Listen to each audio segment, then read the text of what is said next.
Sarah Dara Lippman, author of Confessions of a Closet Catholic and YA novels such as Purge, Life After, and the upcoming Wanna Go Private from Scholastic Press.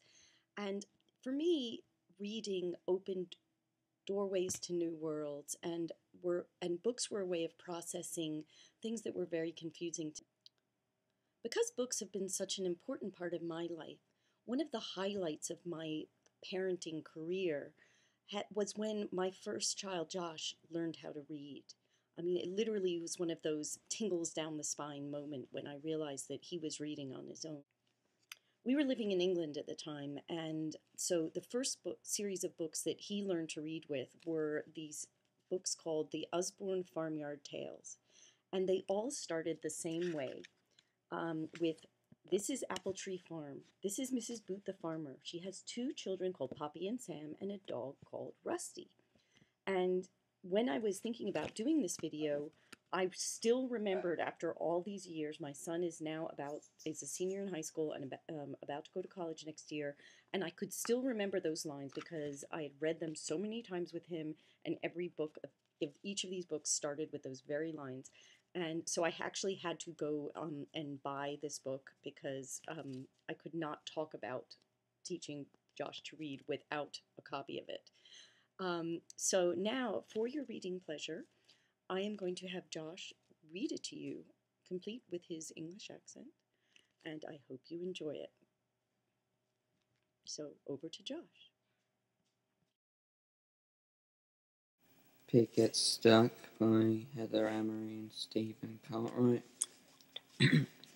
This is Apple Tree Farm. This is Mrs. Boot, the farmer. She has two children called Poppy and Sam and a dog called Rusty. On the farm there are 6 pigs. The pigs live in a pen with a little house. The smallest pig is called Curly. It is time for breakfast. Mrs. Boot gives the pigs their breakfast, but Curly is so small he does not get any. Curly is hungry. He looks for something else to eat in the pen. Then he finds a little gap under the wire. Curly is out. He squeezes through the gap under the wire.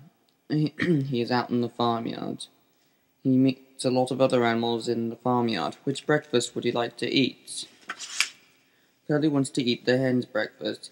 He thinks the hen's breakfast looks good. He squeezes through the gap in the fence. Curly tries it. The hen's food is so good he gobbles it all up. The hens are not pleased. Mrs. Boot sees Curly.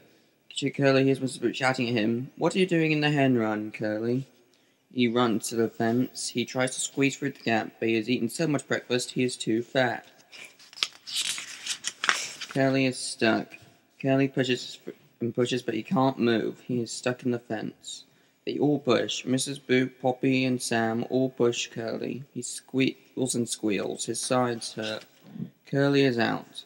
Then with a grunt, Curly pops through the fence. He's out, shouts Sam. He is safe now. Mrs. Boot picks up Curly. "Poor little pig," she says. She carries him back to the pig pen. Curly is happy. "Tomorrow you'll have lots of breakfast," she says, and Curly was never ever hungry again. Thank you, Josh.